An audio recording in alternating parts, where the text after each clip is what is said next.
நல்லா இருப்பீங்கன்னு நான் நம்புகிறேன். கன்னியாகுமரியின் சேர்ந்த ராஜா என்கிற அவர் நாம் தமிழர் கட்சியின் உறுப்பினராக இருக்கிறார். ஏதோ கட்சி சார்பில் பிரச்சனை வந்ததுக்கு பேக்கில் அருவாவை எடுத்து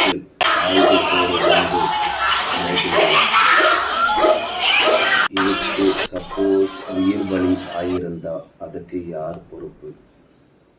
என்ன நடக்கிறது? ஏன் இந்த பிரச்சனை?